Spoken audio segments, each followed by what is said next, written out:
প্রিয় শ্রোতা, আপনাকে আমন্ত্রণ জানাচ্ছি গল্প পাঠের আসরে। আমি ওয়ারা করিম।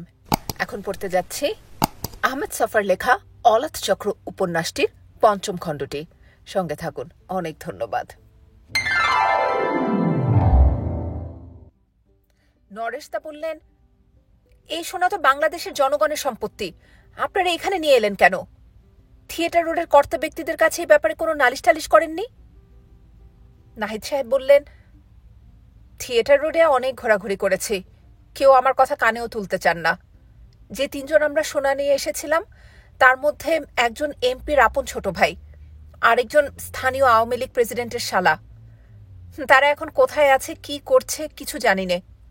অথচ এদিকে শুনতে পাচ্ছি সেই সোনা ইতিমধ্যে ভাগ বাটোয়ারা হয়ে গেছে। দেখছেন তো, এই অবস্থায় আমার কথা কে গ্রাহ্য করে? তিনি নিজের দিনদশার প্রতি ইঙ্গিত করলেন। সত্যি তো, এরকম একজন মানুষ ১.৫ মণ সোনা বয়ে নিয়ে এসেছে শুনলে এখন কে বিশ্বাস করবে? ভদ্রলোক বললেন, এখন আমি কি করি বলুন তো? পথে ঘাটে বের হওয়া একরকম অসম্ভব হয়ে পড়েছে।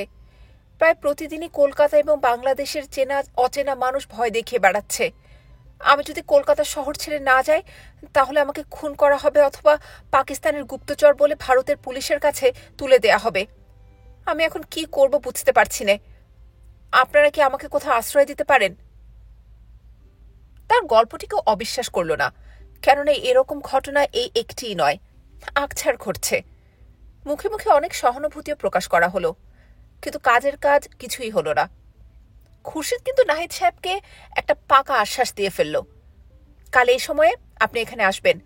থিয়েটার রোডে নিয়ে গিয়ে তাজউদ্দিন সাহেবকে সবকিছু খুলে বলে বদমাইশদের শায়েস্তা করার ব্যবস্থা করব। আজ বাড়ি চলে যান।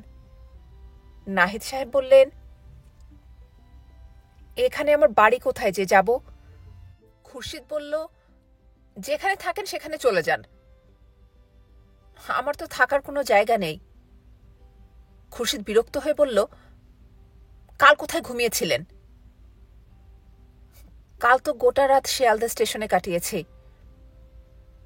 দূর মশাই, আপনাকে নিয়ে আর পারা গেল না। তারপর লম্বা লম্বা পা ফেলে চলে গেল। আমার চোখ দুটো ঘুমে ঢুলে আসছিল। এত ক্লান্ত শ্রান্ত অবস্থায় কি করে যে এত সব কথাবার্তা নীরবে শুনে আসছিলাম তার কারণ ঠিক বলতে পারবো না। সবাই চলে গেলে নরেশদা জিজ্ঞেস করলেন, গত রাতে কি তোমার ঘুম হয়নি? আমি বললাম, না। এখন কি ঘুমোবে? বললাম, হ্যাঁ। কিছু খাবে না? ঘুম জড়ানো অস্পষ্ট গলায় জবাব দিলাম, খেয়ে এসেছি। বেলা ৩টের দিকে আমার ঘুম ভাঙল। দেখি রুমে আর কেউ নেই। নরেশদা বসে বসে সুবলচন্দ্র মিত্র এবং হরিচরণ বন্দ্যোপাধ্যায়ের অভিধান দুটো নিয়ে কি সব করছেন। অভিধান পাঠ করা এবং একটার সঙ্গে একটা মিলিয়ে দেখা তার দীর্ঘদিনের অভ্যেস। ঢাকায় থাকার সময়ে আমরা তো ধরেই নিয়েছিলাম বছর ৩ মধ্যে তিনি নিজে একখানা অভিধান জন্ম দিতে যাচ্ছেন। জিজ্ঞেস করলেন, দানিয়েল, গত রাতে কোথায় ছিলে? আমি বললাম, তা এবার ডাক্তার মাইতিবাবুর কোয়ার্টারে। তা এবার রোগ সম্পর্কে ডাক্তার কিছু বললেন? বললাম, হ্যাঁ, লিউকেমিয়া। ওটা নাকি ক্যান্সারের একটা ভ্যারাইটি। ডাক্তার মাইতি বললেন, এ ধরনের রোগীর বেঁচে থাকার সম্ভাবনা খুবই ক্ষীণ। তাই নাকি? গলার স্বরটা চমকে গেল। তিনি অভিধান দুটো বন্ধ করে গালে হাত দিয়ে কি সব ভাবলেন। এখন তুমি কোথায় যাবে? আমি বললাম, গোল পার্কের কাছে অর্চনাদের বাড়ি আছে না, সেখানেই যাব। অর্চনা তো চাকরি করে কলেজে। তিনি কি কলেজে যাননি? এখন গেলে পাবে? আমি বললাম, আজ অফিসে আসবে না, গিয়ে দেখি পেলেও পেতে পারি। সে কি, খাবে না? আপনি খেয়েছেন? হ্যাঁ, আমাকে খেতে হয়েছে। রাজার মঠ থেকে দাদা এসেছিলেন, তাকে সহ খেয়ে নিয়েছি। মা বাবার কোনো খবর টবর পেলেন? হ্যাঁ, মা বাবা আজ তার বাড়িতে এসে পৌঁছেছেন। আমি বললাম, ভালো খবর। তিনি এখন কোথায়? খবরটা দিয়ে চলে গেছেন আবার। কাপড় চোপড় পরে আমি জিজ্ঞেস করলাম, নরেশদা, আপনার কাছে টাকা আছে? বললেন, কত? এই ধরুন 15-20। তিনি আমার হাতে 20 টাকার একখানি নোট দিলেন। আমি বেরিয়ে আসছি, তিনি ডাক দিলেন, একটু দাঁড়াও। তা এবার হাসপাতালে ওয়ার্ড নাম্বার আর বেড নাম্বারটি লিখে দিয়ে যাও। আমি কাগজে লিখে দিলাম। অর্চনার সঙ্গে আমার পরিচয় অনেক দিনের, চিঠির মাধ্যমে যোগাযোগ হয়েছিল। 1968 দিকে অর্চনা একখানি পত্রিকা প্রকাশ করেছিল, ওতে আমার একটি গল্প ছাপা হয়েছিল। আমি এমন আহামরি লেখক নই, তথাপি কি কারণে বলতে পারবো না, লেখাটি অর্চনার মনে ধরেছিল। তখন থেকে সম্পর্ক। অবশ্য চোখের দেখা হয়নি। এখানে আসার পূর্বে পশ্চিমবঙ্গে অর্চনায় ছিল একমাত্র পরিচিত ব্যক্তি। বাড়ির ঠিকানা খোঁজ করে তাকে পেতে বিশেষ অসুবিধা হয়নি। বড় আশ্চর্য মেয়ে অর্চনা। এখানকার একটি কলেজে ফিলসফি পড়ায়, একসময় নকশাল আন্দোলনের সঙ্গে যুক্ত ছিল। অধ্যাপক সুশীতল রায়চৌধুরী, বিদ্যাসাগর, রবীন্দ্রনাথ প্রমুখের মূর্তি ভাঙার প্রতিবাদ করে দলের লোকদের হাতে নিহত হওয়ার পর থেকেই অর্চনা নিজেকে আন্দোলন থেকে গুটিয়ে নিয়েছে। দলের সঙ্গে সক্রিয়ভাবে জড়িত নয়, কিন্তু অনেকের সঙ্গে ওঠা বসা আছে। ছাত্র পড়িয়ে দিন কাটাচ্ছে বটে, কিন্তু একটা অস্থিরতা সর্বক্ষণ মনের মধ্যে ঢেউ খেলে বেড়াচ্ছে, তা আমি অনুভব করতে পারি। ওর সঙ্গে আমার সম্পর্ক খুবই খোলামেলা। আমরা পরস্পরকে তুমি সম্বোধন করি। মাঝে মাঝে আমার অবস্থা যখন খুবই অসহ্য হয়ে ওঠে, কয়েক ঘন্টা ওদের ওখানে কাটিয়ে মনটাকে ঝরঝরে করে তুলি। আজও প্রাণের ভেতর থেকে একটা গভীর তাগিদ অনুভব করছিলাম। পা দুটো আপনা থেকে চলতে আরম্ভ করল। বাসে গড়িয়াহাটা পর্যন্ত এসে বাকি পথটা টানা রিকশায় গেলাম। এ অবস্থায় এটা একটা বিলাসিতা বটে, কিন্তু হাঁটার মতো পায়ে কোনো জোর পাচ্ছিলাম না। গোল পার্কের বাড়িতে গিয়ে বেল টিপতেই অর্চনা নিজে এসে দরজা খুলে দিল। আমাকে দেখে তার চোখ জোড়া খুশিতে চকচক করে উঠল। জানো দানিয়েল, আজ ভেবেছিলাম বউবাজার গিয়ে তোমাকে খুঁজে বের করব। হোস্টেলটা চিনি না বটে, তবে ঠিকানা তো ছিলই।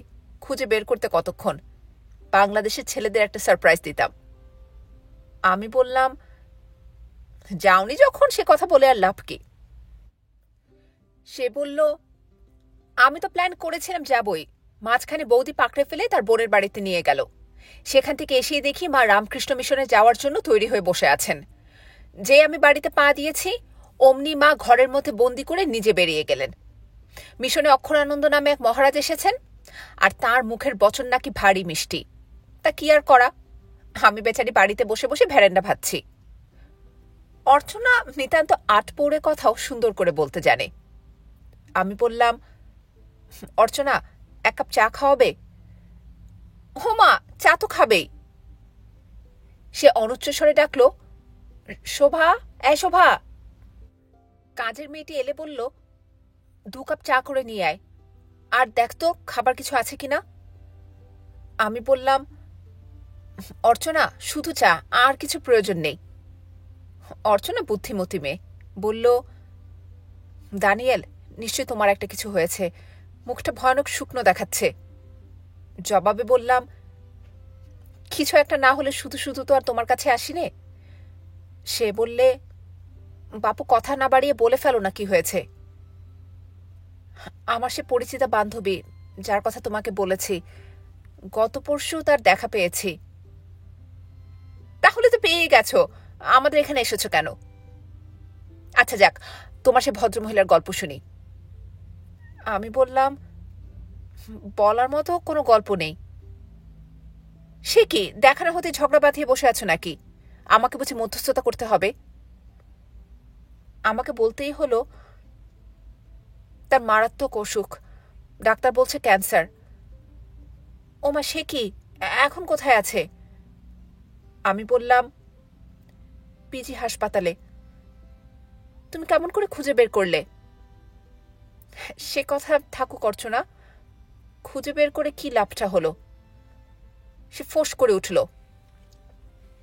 তোমরা ব্যাটা ছেলেরা ভয়ানক নেমো খারাম, সবসময় লাভ খুঁজে বেড়াও। এর মধ্যে চা এসে গেল। চুমুক দিতে দিতে টুকটাক কথাবার্তা হলো। অর্চনা জিজ্ঞেস করল, তুমি এখন কি করবে? কি করব সেটাই প্রশ্ন। ওসব হেয়ালি রাখো, বাস্তবে কি করবে সেটাই বলো। আমি বললাম, যা ঘটবার ঘটে যাবে, আমাকে শুধু দেখে যেতে হবে, ব্যাস, এর বেশি কিছু না। দানিয়েল, তুমি ভয়ানক ভেঙে পড়েছ। ব্যাটা ছেলেদের একটু শক্ত হতে হয়। এ সময় শক্ত হওয়াই প্রয়োজন। ঠান্ডা মাথায় স্থির করো, কি করবে। আমি বললাম, স্থির করাকরির আর কিচ্ছু নেই।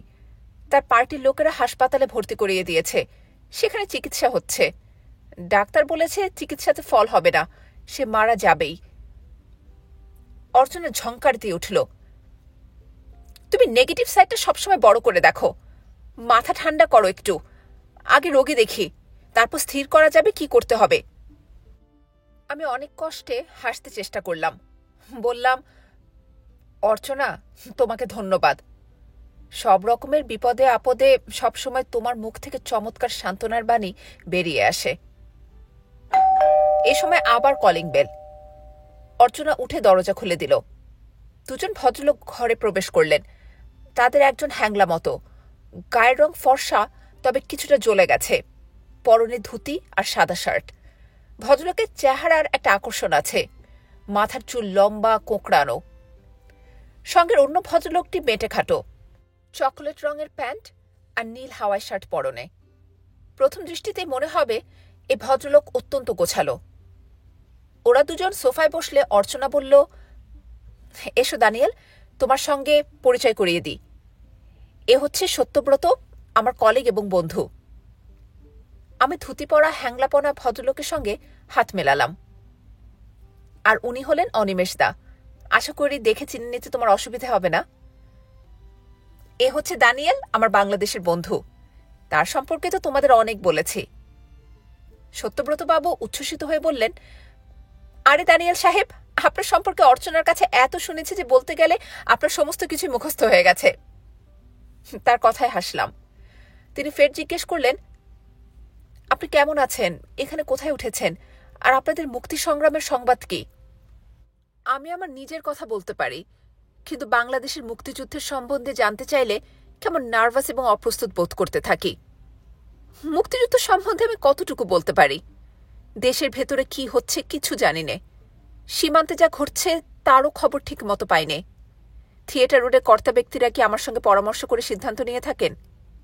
আমি সমস্যা তাড়িত অস্তিত্বের ভারে পীড়িত একজন অতি অসহায় মানুষ। আমি আমার নিজের কথা বলতে পারি, কিন্তু বাংলাদেশের মুক্তিযুদ্ধের সম্বন্ধে কেউ জানতে চাইলে কেমন নার্ভাস এবং অপ্রস্তুত বোধ করতে থাকি। মুক্তিযুদ্ধ সম্বন্ধে আমি কতটুকু বলতে পারি? দেশের ভেতরে কি হচ্ছে কিছু জানি নে। সীমান্তে যা ঘটছে তারও খবর ঠিক মতো পাইনে। থিয়েটার রোডের কর্তা ব্যক্তিরা কি আমার সঙ্গে পরামর্শ করে সিদ্ধান্ত নিয়ে থাকেন? আমি সমস্যা তাড়িত অস্তিত্বের ভারে পীড়িত একজন অতি অসহায় মানুষ। আমার কাছে মানুষ যুদ্ধের বিষয়ে জানতে চাইলে জবাব দিতে গিয়ে কেমন যেন বাঁধো বাঁধো ঠেকে। অস্বীকার করার উপায় নেই, বাংলাদেশে একটি মুক্তিযুদ্ধ চলছে এবং এই যুদ্ধের কারণেই কলকাতা মহানগরীর নাভিশ্বাস উঠেছে। ভারত পাকিস্তানের মধ্যে যুদ্ধের জন্য সাজো সাজো রব উঠছে। আমি সে বিরাট কর্মকাণ্ডের একটি ছিটকে পড়া অংশ। যতই বিব্রত বোধ করি না কেন, এই জাগ্রত জ্বলন্ত সত্যকে এড়িয়ে যায় কেমন করে। সত্যব্রতবাবু পকেট থেকে সিগারেট বের করে একটা আমাকে দিলেন এবং একটা নিজে ধরালেন। তারপর একটুখানি হেসে বললেন, আমরা আশা করেছিলাম আপনারা অন্য রকমের একটা ঘটনা ঘটাবেন। মার্চ মাসের প্রাথমিক দিনগুলোতে পশ্চিম বাংলার হাজার হাজার ছেলে স্বেচ্ছাসেবী হিসেবে বাংলাদেশে গিয়ে যুদ্ধ করার প্রস্তুতি গ্রহণ করেছিল। আপনার যুদ্ধের সমস্ত মাঠটা পাকিস্তানি সৈন্যদের ছেড়ে দিয়ে একেবারে চূড়ান্ত নাজুক অবস্থায় ইন্দিরা সরকারের অতিথি হয়ে ভারতে চলে এলেন। এটা আমরা আশা করিনি। কথা বলতে ইচ্ছে করছিল না, কিন্তু কিছু না বলাটা অশোভন। তাই আমাকে বলতে হলো, পাকিস্তানি আর্মির ক্র্যাকডাউনের এক সপ্তাহ আগেও আমাদের ধারণা ছিল না যে আমাদের এভাবে চলে আসতে হবে এখানে। কিন্তু দেখতে পাচ্ছেন তো, এসে গেছি।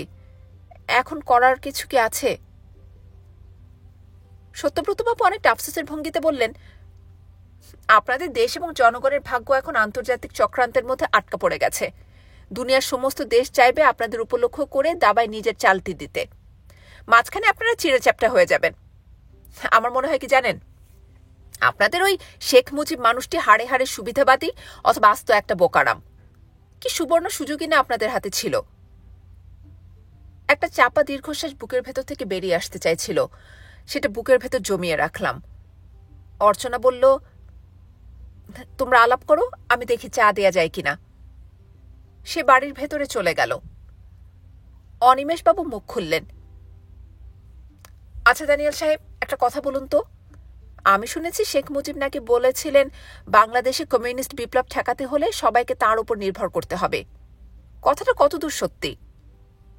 বললাম, কথাটা আমিও শুনেছি, নিশ্চয়ই সত্যি হবে। তিনি বললেন, আমার অনুমানটা সত্যি হতে যাচ্ছে। বাংলাদেশের মুক্তিযুদ্ধ ভারতের যুদ্ধে পরিণত হবে। বাংলাদেশ হয়তো স্বাধীনতা পাবে, কিন্তু কোন স্বাধীনতা? আখেরে জনগণের কোনো লাভ হবে না। দোদুল্যমান বিপদগামী নেতৃত্ব দেশের জনগণকে সম্পূর্ণ একটা অনিশ্চয়তার মুখে ঠেলে দিয়েছে। অর্চনা ট্রেতে করে চা নিয়ে এলো। সকলে চায়ের কাপ তুলে নিয়েছে। এই সময় অর্চনা কথা বলল, বাংলাদেশের কথা বাদ দাও, পশ্চিম বাংলার কথা চিন্তা করে দেখো। তোমাদের গলা কাটা এবং মূর্তি ভাঙা প্রমোটার কি হাল হয়েছে কখনো কি তলিয়ে দেখেছ? অনিমেষ দা, আমার তো ইচ্ছা হয় তোমাদের সবাইকে একটা করে আয়না কিনে দিই, যাতে করে নিজেদের চেহারা নিজেরা ভালো করে দেখতে পারো। দিনে দিনে যে অবস্থা দাঁড়াচ্ছে, পশ্চিম বাংলায় কি শ্বাস নিতে কষ্ট হয় না? ভুল শুধু বাংলাদেশের নেতারা করেছে আর তোমরা করনি, এটা কি সত্যি? সত্যব্রত বাবু বললেন, বাংলাদেশ সেন্টিমেন্ট এক্সপ্লয়েট করে শাসক কংগ্রেস এখানকার পরিস্থিতি এমন ঘোলাটে করে তুলেছে যে সত্যিকার বিপ্লবীদের চেহারা দেখানোই অসম্ভব হয়ে পড়েছে। ঠং করে পেয়ালাটা পিরিচির ওপর রেখে অর্চনা ঝংকার দিয়ে উঠল, সত্যব্রত, তুমি সত্যিকার বিপ্লবী কাদের বলছো? যারা মূর্তি ভেঙেছে, গ্রামগঞ্জের জোরদার মহাজনের গলা কেটেছে, চীনের চেয়ারম্যানকে আমাদের চেয়ারম্যান বলেছে, তারাই কি সত্যিকারের বিপ্লবী? আজকে তোমরা বাংলাদেশের ছেলেদের দায়ী করছো। তোমাদের বন্ধুরা কি অবগত আছেন বাংলাদেশের বর্তমান অবস্থার জন্য তারা কম দায়ী নন? পশ্চিমবাংলার বিপ্লবী আন্দোলন বাংলাদেশের আন্দোলনকে প্রভাবিত করেছে সবচাইতে বেশি। সেজন্য বাংলাদেশের বামপন্থী দলগুলো একটা সময় পর্যন্ত জাতীয় সংগ্রামে সক্রিয় অংশগ্রহণ করেনি। তোমাদের নেতাদের মতো তারাও বলেছে চীনের চেয়ারম্যান আমাদের চেয়ারম্যান। যেহেতু পাকিস্তানের সঙ্গে চীনের বন্ধুত্ব আছে, তাই বামপন্থী কতিপয় দল এখনও পাকিস্তানকে সমর্থন দিয়ে যাচ্ছে। বাংলাদেশে আওয়ামী লীগ এবং শেখ মুজিবকে জনপ্রিয়তার তুঙ্গে উঠে আসতে তোমাদের ভ্রান্ত নীতি কি সহায়তা করেনি? আগে নিজেদের দোষগুলো দেখো, তারপর বাংলাদেশের দোষ ধরতে যেও। দুঃখ এই জায়গায় যে কেউ সহজ বিষয় সহজভাবে দেখছে না। বাহ, চমৎকার আড্ডা হচ্ছে দেখি। সুনীলদা ঘরে ঢুকলেন। দরজা খোলাই ছিল। তিনি অর্চনার বড় ভাই। একটা বিদেশি কোম্পানিতে এক্সিকিউটিভের চাকরি করেন। সবসময় হাসি খুশি থাকার একটা অদ্ভুত ক্ষমতা আছে সুনীলদার। তিনি ঘরে ঢুকতেই মনে হলো দক্ষিণের জানালাটা কেউ যেন খুলে দিয়েছে। অনিমেষ, সত্যব্রত, দানিয়েল সবাই একসঙ্গে, বাহ চমৎকার। তিনি হাতের ব্যাগটা রেখে একসঙ্গে বসে গেলেন। কি নিয়ে কথা হচ্ছিল তোমাদের? অর্চনা বলল, দাদা, তুমি তো অফিস থেকে এই মাত্র এলে, কাপড় চোপড় বদলে মুখ হাত ধুয়ে তারপর বসো না, এখন তো তুমি ক্লান্ত। আরে রাখো, ক্লান্ত হব কেন? আমার নার্ভের মধ্যে জীবনযাপনের ঝকমারি ছাড়া অন্য কোনো টেনশন নেই, তাই আমি ক্লান্ত হইনে। তোদের মতো অত প্যাচকোচ আমি বুঝি নে। আমার ওই একটাই কথা, যে কেউ নিজের শরীরের চাইতে বড় কোনো কিছুর জন্য আত্মদান করবে, যত ভুলই করুক তার একটা ফল আলবৎ ফলবে। এই ধরো না বাংলাদেশের কথা, সেখানে এত মানুষ প্রাণ দিচ্ছে, তার একটা সুফল আসবেই। আবার ধরো শয়ে শয়ে নকশাল ছেলে সিআরপি এবং পুলিশের হাতে প্রতিদিন খুন হচ্ছে, তারও একটা ফল হবে। হয়তো তুমি আমি যেভাবে চাই সেভাবে হবে না, কিন্তু ফল একটা অবশ্যই হবে। সত্যব্রত বাবু বললেন, সুনীলদা, আপনার একটা সুবিধা কি জানেন? আপনি সমস্ত জাগতিক এবং সামাজিক দ্বন্দ্ব আকাশে টেনে নিয়ে একটা সমাধান টেনে আনতে পারেন। এ ব্যাপারে আপনি হেগেলেরও এক কাঠি ওপরে। পরম সত্তার সঙ্গে মিশিয়ে দিয়ে সমস্ত জাগতিক দ্বন্দ্বের অবসান করে ফেলতে পারেন।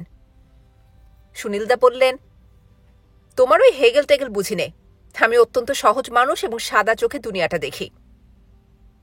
সুনীলদা অন্য রকমের মানুষ, উনাদের সঙ্গে আলোচনায় তিনি বেমানান, এ কথাটা দুপক্ষই বুঝতে পারে। তাই সত্যব্রত বাবু বললেন, চলুন অনিমেষদা। সুনীলদা বললেন, সে কি, তোমরা এরই মধ্যে চলে যাবে? তা কেমন করে হয়? বসো, গল্প করি, চা খাও। অনিমেষবাবু বললেন, চা খেয়েছি, আরেকদিন না হয় আসবো, আজ চলি। সুনীলদা বললেন, রোববার ছুটির দিন আছে, সকালবেলা এসো, চুটিয়ে গল্প করা যাবে। ওনারা দুজন চলে গেলে সুনীলদা আমার কাছে ঘেঁষে বসলেন। ধরো দানিয়েল, তোমাকে একটা ভালো সিগারেট দিই, টেনে দেখো, যদি ভালো লাগে আস্ত একটি প্যাকেট প্রেজেন্ট করব। আজ এক পার্টি আমাকে আস্ত এক কার্টুন গিফট করেছে। তিনি সিগারেটে টান দিয়ে আরাম করে ধোঁয়া ছেড়ে বললেন, দুনিয়াতে বিস্তর ভালো জিনিস আছে, মাঝে মাঝে চোখে না দেখলে জীবনটা বিস্বাদ হয়ে যায়, বুঝলে দানিয়েল? তারপর তিনি জুতো জোড়া এবং গায়ের জামাটি খুলে টেবিলের উপর পা দুটি তুলে বললেন, কিছু মনে করো না দানিয়েল, ইচ্ছে হলে তুমিও তুলে দাও। এখন বলো তোমার যুদ্ধের সংবাদ। আমি বললাম, চলছে। সুনীলদা আসলে কথা বলার একটা উপলক্ষ চাইছিলেন। তারপর বলতে থাকলেন, দেখবে একদিন তোমাদের জয় হবেই, এ তোমাদের ন্যায় যুদ্ধ। জানো তো, যথা ধর্ম তথা জয়, ধর্ম তোমাদের পক্ষে। একদিন আমি তোমাকে বিজয়দার কাছে নিয়ে যাব। এসব কথা তিনি আমার চাইতে ভালো বুঝিয়ে বলতে পারবেন তোমাকে।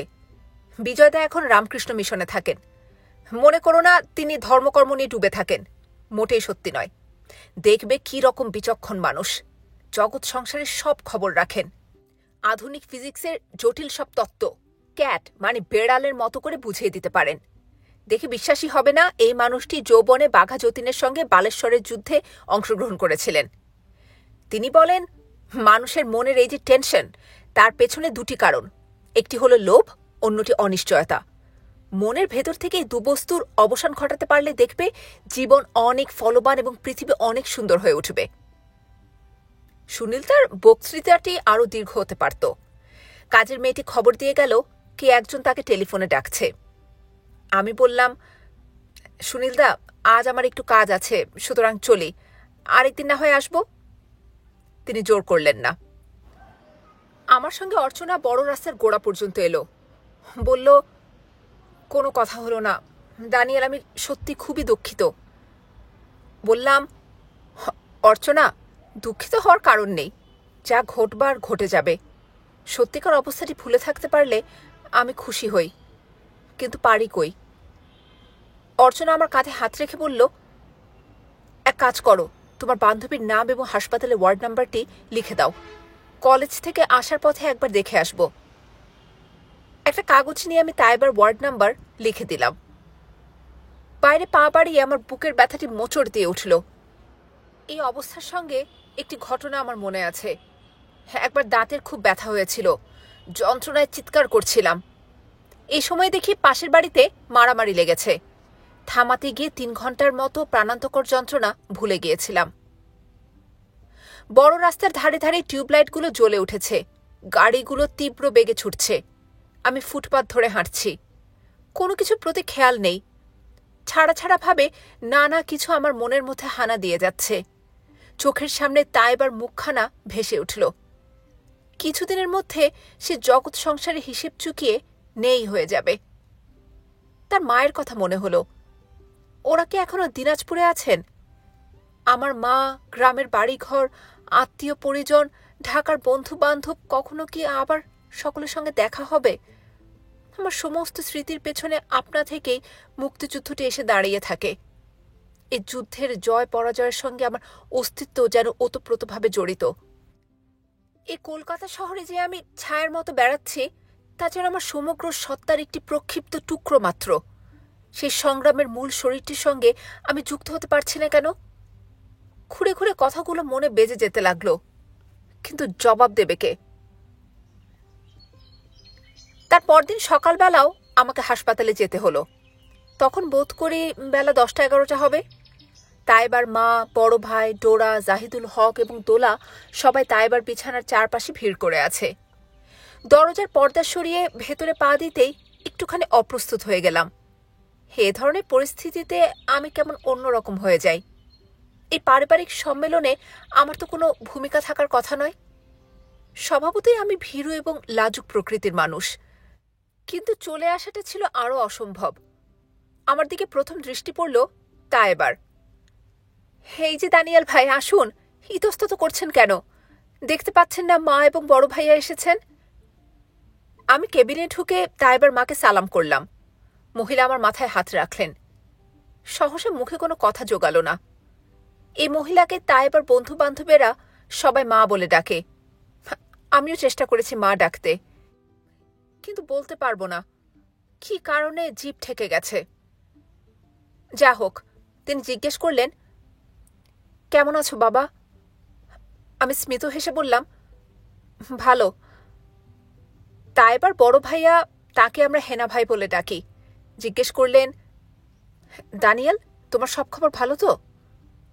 তারপর বললেন, চলো একটু বাইরে যাই। কেবিন থেকে বেরিয়ে দুজনে হেঁটে গেটের কাছে মহানিম গাছটির গোড়ায় এলে হেনা ভাই আমাকে বললেন, চলো এখানে শানের ওপর একটু বসি। বসার পর জিজ্ঞেস করলেন, তোমার পকেটে সিগারেট আছে? ভুলে আমি প্যাকেটটা ফেলে এসেছি। নীরবে পকেট থেকে চারমিনার বের করে দিলাম। মুখের একটুখানি অপ্রিয় ভঙ্গি করে হেনা ভাই বললেন, আহ, চারমিনার খাচ্ছ? ভালো সিগারেটের প্রতি হেনা ভাইয়ের মস্ত একটা অনুরাগ আছে। মনক্ষুণ্ণ হলেও তিনি একটা চারমিনার ধরালেন। হেনা ভাই সিল্কের পাঞ্জাবি পরেছেন, সারা গায়ে পাউডার মেখেছেন, চুলটাও বোধ করি আগের দিন কেটেছেন। আমাদের জীবনকে ঘিরে এত সব ঘটনা ঘটছে, সেগুলো যেন তাকে কিছুমাত্র স্পর্শ করেনি। আপাতত তাকে দেখে মনে হচ্ছে তিনি গ্যান্ডারিয়ার বাড়ির খোশ গল্প করার মুডে রয়েছেন। এ সময় তার পায়ের দিকে দৃষ্টি আকর্ষণ করলেন। তিনি বললেন, এই বিদ্যাসাগরী চটিজোড়া গতকাল কলেজ স্ট্রিটের মার্কেট থেকে কিনলাম। জানো তো বিদ্যাসাগরী চটির মাহাত্ম্য? নীল দর্পণ নাটকে নীলকর সাহেব যখন ক্ষেত্রমণিকে লুট করে নিয়ে যাচ্ছিল, বিদ্যাসাগর মশাই রাগে ক্ষোভে অন্ধ হয়ে পায়ের চটিজোড়া ছুঁড়ে মেরেছিলেন। তার পরবর্তী দৃশ্যে গিরিশ ঘোষ, যিনি নীলকর সাহেবের ভূমিকা অভিনয় করেছিলেন, চটিজোড়া মস্তকে ধারণ করে হল ভর্তি দর্শকের সামনে এসে বলেছিলেন, জীবনে আমি অভিনয় করে অনেক পুরস্কার পেয়েছি, কিন্তু বিদ্যাসাগর মশাইয়ের চটিজোড়ার মতো এত বড় পুরস্কার কোনোদিন পাইনি এবং পাবও না। তারপর তো ড্রপ সিন পড়ে গেল। হল ভর্তি লোকে সে কি বিপুল করতালি! দৃশ্যটা একবার কল্পনা করতে চেষ্টা করো। কেবিনে এসে দেখি ভাই বোন সবাই মিলে ডোরা রবীন্দ্রসঙ্গীতের গল্প করছে। জাহিদুল তাতে আবার মাঝে মধ্যে ফোড়ন কাটছে। উৎসাহটা মনে হচ্ছে তাইবারই অধিক। এমন খোশ গল্প করার এই আশ্চর্য প্রশান্তি এরা সকলে কেমন করে আয়ত্ত করলেন, আমি ভেবে অবাক হয়ে যাই। তাইবার জীবন মৃত্যুর মাঝখানে দাঁড়িয়ে আছে। ডোরা তার জীবনের মারাত্মক দুর্ঘটনাটি ঘটিয়ে বসে আছে। আমাদের সকলের অস্তিত্ব চিকন সুতোয় ঝুলছে।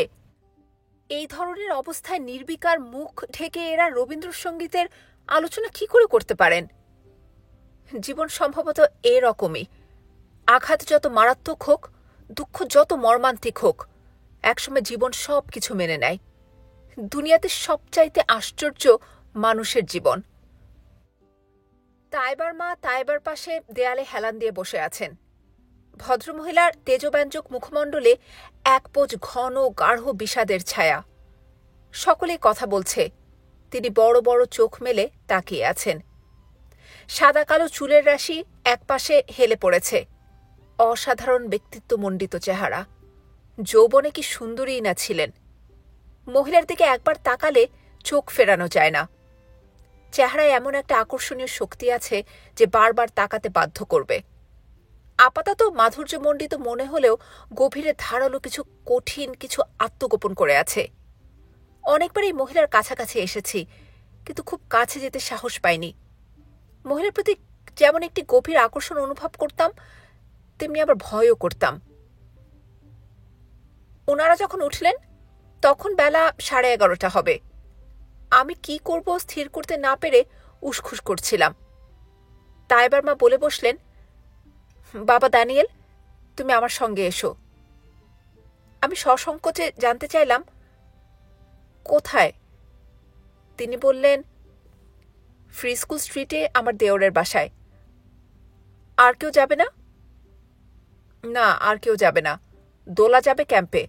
হেনা দিনাজপুরের লোকদের সঙ্গে থাকে। ডোরার কোথায় রিহার্সেল না কি আছে। দায়বা কলকুলিয়ে উঠল, যান দানিয়েল ভাই, মার সঙ্গে যেয়ে চাচার সাথে পরিচয় করুন, আপনার অনেক লাভ হবে। আপনি তো মির্জা গালিবের কবিতা ভালোবাসেন। চাচার সঙ্গে খাতির করতে পারলে উর্দু ভাষাটা তাড়াতাড়ি শিখে নিতে পারবেন। চাচাদের বাড়িতে কেউ বাংলা ভাষায় কথাবার্তা বলে না। যান, আপনার একটা নতুন অভিজ্ঞতা হবে।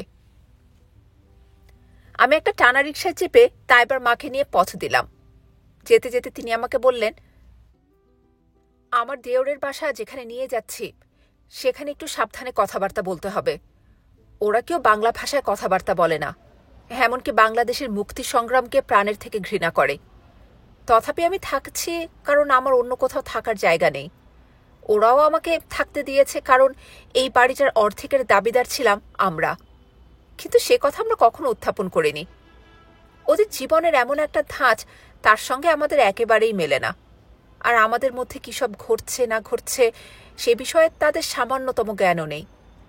এই কথাগুলো বললাম, মনে রাখবে। তোমাকে ওই বাড়িটাতে অনেকবার আসতে হবে। তাইবাদের পারিবারিক ইতিহাস সম্পর্কে আবছা আবছা অনেক কথা শুনেছি, সেগুলো কানে নেওয়ার বিশেষ প্রয়োজন বোধ করিনি। শুনেছিলাম তাদের বাবার পরিবারের কেউ বাংলা ভাষায় কথাবার্তা বলেন না।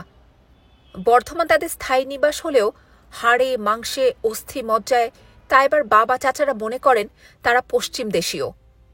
বাংলা মুলুক তাদের পীর মুরিদি ব্যবসার ঘাঁটি হলেও অত্যন্ত যত্নে স্থানীয় অধিবাসীদের সঙ্গে তাদের ভেদচিহ্নগুলো ঘষে মেজে তকতকে ঝকঝকে করে রাখেন। এ ব্যাপারে উর্দু ভাষাটা তাদের সাহায্য করেছে সবচাইতে বেশি। স্থানীয় মুসলিম জনগণ তাদের এই বিচ্ছিন্নতাবাদী মানসিকতাকে অত্যন্ত পবিত্র জ্ঞান করে মেনে নিয়েছে। কারণ পীর বুজুর্গরা উর্দু ভাষার মাধ্যমে ধর্মোপদেশ দেবেন, কোরআন কেতাবের মানে বয়ান করবেন, এটা তো স্বাভাবিক।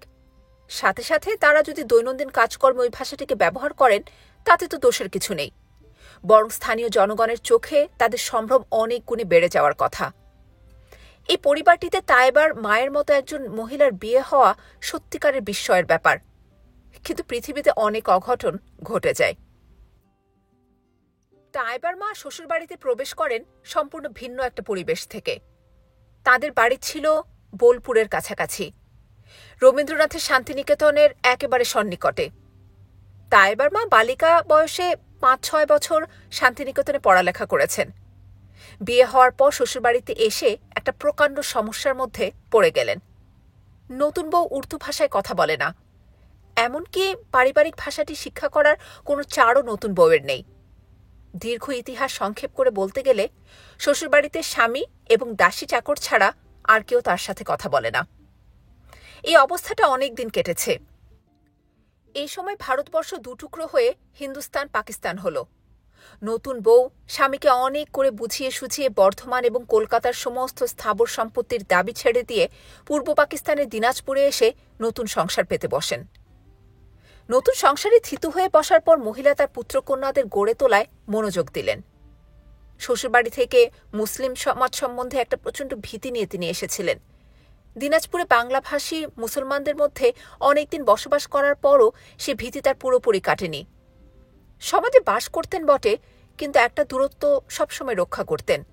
সে কারণে ছেলেমেয়েদের পড়াশোনার জন্য সবসময় হিন্দু শিক্ষক নিয়োগ করতেন। তাছাড়া বালিকা বয়সে তার মনে শান্তিনিকেতনে যে সংস্কৃতির রং লেগেছিল, অপেক্ষাকৃত পরিণত বয়সেও তা ফিকে হতে পারেনি। ছেলেমেয়েদের রবীন্দ্রনাথের গান শেখানো এবং রবীন্দ্র সাহিত্য পড়ানোর একটা অনমনীয় জেদ মহিলাকে পেয়ে বসে। এই ফাঁক দিয়ে প্রগতিশীল রাজনীতি, কমিউনিস্ট পার্টি এসব একেবারে বাড়ির অন্তঃপুরে প্রবেশ করে। তিনি নিজেও এসবের মধ্যে জড়িয়ে পড়েন। মহিলার স্বামী নির্বিরোধ শান্তশিষ্ট মানুষ, সংসারের সাথে পাঁচে থাকেন না। অধিকন্তু মহিলা তার ইচ্ছাশক্তির সবটুকু পরিকল্পনার পেছনে বিনা বাধায় ব্যয় করতে পেরেছিলেন। তাইবারা ৩ বোন যখন একটু শেয়ানা হয়ে উঠল, তিনি তাদের স্থায়ীভাবে ঢাকায় রেখে লেখাপড়া, গান বাজনা ইত্যাদি শেখাবার একটা উপায় উদ্ভাবন করলেন।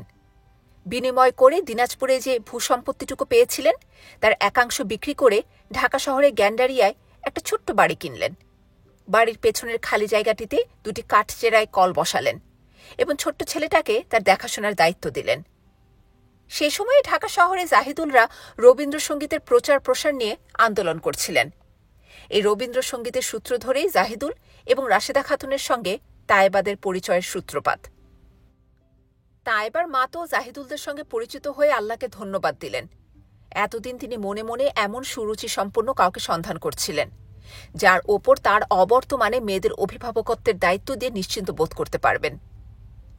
কথা মানতেই হবে যে অনেকদিন পর্যন্ত জাহিদুল এবং রাশেদা খাতুনেরা সে দায়িত্ব অত্যন্ত নিষ্ঠার সঙ্গে পালন করে আসছিলেন। আমি নিজের চোখে দেখেছি রাশেদা খাতুন আপন পেটের মেয়েটির চাইতে ডোরার প্রতি অধিক যত্ন আত্তি করেছেন, আর জাহিদুল প্রতিদিন তাদের খোঁজ খবর নিচ্ছেন। কিন্তু নিয়তির কি পরিহাস, আজ রাশেদা খাতুন আর ডোরা পরস্পরের সতীন হয়ে দাঁড়িয়েছে। জাহিদুল ডোরাকে বিয়ে করেছেন, আর জাহিদুলকে দেখিয়ে দেওয়ার জন্য রাশেদা খাতুন শশীভূষণকে নিয়ে শান্তিনিকেতনে চলে গেছেন। সবকিছুর জন্য কি একটা যুদ্ধই দায়ী? দেশে যদি স্বাভাবিক জীবনযাপন করত, তাহলে এই জীবনগুলো কি এমনভাবে বেঁকে চুরে যেত? কি জানি, জীবন বড় আশ্চর্য জিনিস, জীবনের বিস্ময়ের অন্ত নেই। এই মহিলা যার পাশে আমি বসে আছি, যার তেজব্যঞ্জক মুখমণ্ডলে চিন্তার বড় বড় গভীর বলিরেখা পড়েছে, যাকে দেখলে সবসময় সিংহীর কথা মনে উদয় হয়েছে, জানি না তিনি কি ভাবছেন। তিনি সারা জীবন যে সমস্ত বস্তুকে মূল্যবান মনে করে লড়াই করে এসেছেন, সে বিশ্বাসগুলো কি এখনো তার মনে কাজ করে যাচ্ছে? সমস্ত জীবন ধরে যে অপার আগ্রহ নিয়ে আকাশ দেখবেন বলে অক্লান্ত জঙ্গল কাটার কাজ করেছেন, আজ সে নীল নির্মেঘ আকাশ থেকে তার মাথায় বজ্র ঝরে পড়ল। তিনি দোষ দেবেন কাকে, দায়ী করবেন কাকে? তা এবার মার পাশাপাশি রিকশা চেপে যাচ্ছি। আমি জানি তিনি আমার কাছে কিছু জিজ্ঞেস করবেন না, আমিও কিছু জানতে চাইব না। হঠাৎ গলায় ঘড়ঘড় শব্দটি শুনতে পেলাম। ভদ্রমহিলার হাঁপানি ছিল, সেটি জাগতে চাইছে। ভদ্রমহিলা প্রাণপণ শক্তিতে ঠোঁট দুটো চেপে ধরে বললেন, এই রিকশা বাঁয়ে রাখো। এরই মধ্যে আমরা ফ্রি স্কুল স্ট্রিটে এসে পড়েছি।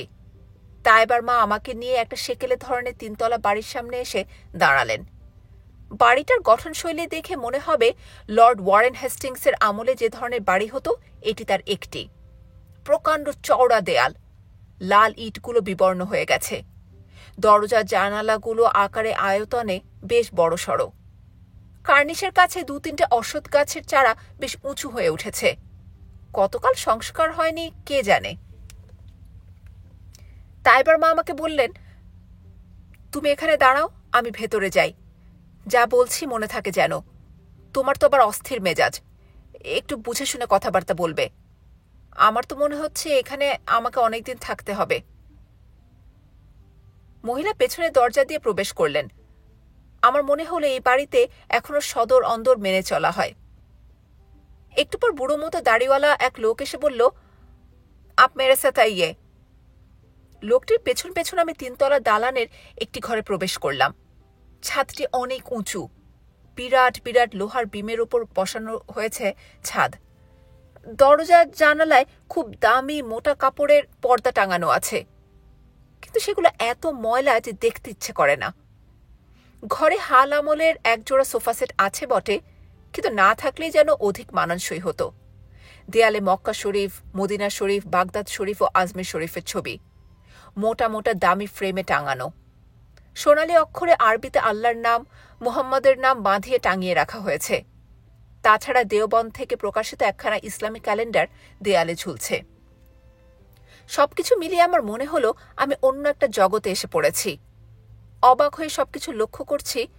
এই সময় খুব মোলায়েম ভঙ্গিতে সালাম দিয়ে এক ভদ্রলোক প্রবেশ করলেন। তাকিয়ে দেখলাম দোহারা চেহারার অত্যন্ত দীর্ঘকায় গৌরকান্তি এক ভদ্রলোক, মুখে অল্প অল্প দাড়ি। হঠাৎ করে দেখলে বাঙালি বলে মনে হতে চায় না। আমি উঠে দাঁড়ালাম। তিনি বললেন, বসেন বসেন, আমি তাইবার চাচা, আমার নাম আসগর আলী শাহ। বুঝতে পারলাম ভদ্রলোকের মাতৃভাষা বাংলা নয়। ভদ্রলোক বললেন, ভাবির মুখে আপনার কথা শুনেছি, আপনি কেমন আছেন, তবিয়ত ভালো তো? আমি উপস্থিত মতো কিছু একটা বলে ভদ্রতা রক্ষা করলাম। তারপর ভদ্রলোক মৃদু হাততালি দিলেন। সে আগের লোকটি দেখা দিল। তিনি আদেশ দিলেন, মেহমানকে লিয়ে শরবত আর নাস্তা লে আও। কিছুক্ষণ পর লোকটি একটি খাঞ্চায় করে নাস্তা এবং শরবত নিয়ে এলো। খাঞ্চাটির উপর এবং ওপরে ফুলতোলা কাপড়ের ঢাকনা দেয়া। গেলাসটি মজবুত এবং কারুকাজ করা। এ বাড়িতে সবকিছুই পুরনো, এমনকি তাইবার চাচা, যিনি আমার বিপরীতে বসে আছেন, বসনে ভূষণে অপেক্ষাকৃত একালে সম্ভ্রান্ত মুসলমান ভদ্রলোক মনে হলেও কোথায় একটা এমন কিছু আছে, আমার মনে হতে লাগলো ভদ্রলোকের সঙ্গে 19 শতাব্দীর একটা যোগ রয়েছে। ভদ্রলোক সেটা ঢেকে রাখার জন্যে চেষ্টার ত্রুটি করছেন না। সে যা হোক, ভদ্রলোক ঢাকনা উঠিয়ে বললেন, নাস্তা নিন। আমি তো দেখে অবাক। ৫-৬টা বিরাট বিরাট পরোটা, আবার তার সঙ্গে পেয়ালা ভর্তি খাসির মাংস, হালুয়া, শরবত। হ্যাঁ, এত সব খাবো কি করে? পেটে জায়গা থাকতে হবে তো। তাছাড়া আমি সকালবেলা ডাক্তার মাইতির বাড়ি থেকে খেয়ে এসেছি। তিনি বললেন, কিছু মুখে দিয়ে দেখেন, একেবারে না করতে নেই। আমিও বুঝতে পারলাম একেবারে না খেলে তিনি খুবই অপমানিত বোধ করবেন। এক টুকরো পরোটা ছিঁড়ে মুখে দিলাম। পরোটা মাংসের স্বাদ পেয়ে মনে হলো আমি যে প্রথমে পেটে ক্ষুধা নেই বলে মনে করেছিলাম সেটা সত্যি নয়। দেখতে দেখতে 4টা পরোটা, পেয়ালার সমস্ত মাংস খেয়ে ফেললাম। সে লোকটি আমাকে চিলুমচিতে হাত ধুয়ে দিলেন। আমি চামচ দিয়ে কেটে কেটে প্লেটের সব হালুয়া খেয়ে শেষ করলাম। ভদ্রলোক এক দৃষ্টে এসে আমার খাওয়া দেখতে লাগলেন। হালুয়া খাওয়া শেষ হলে ভদ্রলোক শরবতের গ্লাসটি এগিয়ে দিয়ে বললেন, শরবত পান করেন। আমি ঢকঢক করে শরবতটাও খেয়ে নিলাম। ভদ্রলোক আমার খাওয়ার ধরন দেখে কিছু একটা মনে করেছেন, সেটা আমি বুঝতে পারলাম। আমাকে লজ্জা থেকে উদ্ধার করার জন্যই বললেন, ভাবি বলেছেন আপনি অনেক এলেমদার মানুষ, অনেক কেতাব লিখেছেন। তা এখন আপনাদের খবর কি? যুদ্ধ কেমন চলছে? আমি একটুখানি মুশকিলে পড়ে গেলাম। ভদ্রলোককে কি জবাব দিই? জানতে পেরেছি ভদ্রলোক বাংলাদেশের মুক্তিযুদ্ধের ঘোরতর বিরোধী। এই ফ্রি স্কুল এলাকাটিও ভয়ঙ্কর বিপজ্জনক স্থান। এখানকার কসাইরা 46-এ হিন্দু মুসলমান রায়টে মুখ্য ভূমিকা গ্রহণ করেছিল। এখনও ভারত পাকিস্তানে কোনো ধরনের গোলযোগ হলে এই ফ্রি স্কুল স্ট্রিট থেকে শহরের রাজপথে পাকিস্তানের সপক্ষে মিছিল বের হয়ে যায়। 1945-46 সালের সে বিখ্যাত স্লোগান, কান মে বিড়ি মুঁ মে পান, লড়কে লেঙ্গে পাকিস্তানের রেশ এখানকার মানুষের মন থেকে একেবারে অবসিত হয়ে যায়নি। তথাপি ভদ্রলোককে সন্তুষ্ট করার জন্যে কিছু একটা বলতে হয়। তাই বললাম, সবটা তো আমি জানি নে, তবে এটা নিশ্চিত যে একদিন আমরা জিতব। জিতবেন তো বটে, তবে আপনারা নয়, জিতবে হিন্দুস্তান এবং হিন্দুরা। আপনারা তো জানেন না, লাখো জান কোরবান করে মুসলমানেরা পাকিস্তান কায়েম করেছে, আর আপনারা সেটা ভেঙে ফেলতে চাচ্ছেন। ভদ্রলোক আমার হাত ধরে বললেন, একটু এদিকে আসুন। তিনি আমাকে জানালার পাশে নিয়ে গেলেন। তারপর একটা একতলা বাড়ির দিকে অঙ্গুলি প্রসারিত করে বললেন, ওই যে দেখছেন, ওটা আব্দুল ওয়াহেদের বাড়ি। আব্দুল ওয়াহেদ কে ছিল জানেন? জবাবে আমি অজ্ঞতা প্রকাশ করলাম। তিনি অবাক হয়ে গেলেন। আপনি আব্দুল ওয়াহেদের নাম শোনেননি? আমি আবার অজ্ঞতা প্রকাশ করলাম। তিনি দুহাতে তালি দিলেন। সে বুড়ো লোকটি দেখা দিলে তিনি বললেন, হান্নান সাহাবকে বোলাকে লাও। কিছুক্ষণ পর একজন প্রৌঢ় ভদ্রলোক ঘরে ঢুকে সালাম আলাইকুম দিলেন। ভদ্রলোক বেশ বুড়ো, চোখের ভুরু পর্যন্ত পেকে গেছে। শাহ আসগর আলী সাহেব উঠে দাঁড়ালেন। আমাকেও দাঁড়াতে হলো। শাহ সাহেব বললেন, ইনি হান্নান সাহেব, আব্দুল ওয়াহেদের চাচা, ওনার সঙ্গে কথা বলুন। তারপর প্রৌঢ় হান্নান সাহেবের দিকে তাকিয়ে বললেন, ये जॉय बांग्ला का आदमी है। ताज्जुब का बात है, ये कभी अब्दुल वाहिद को नाम नहीं सुना।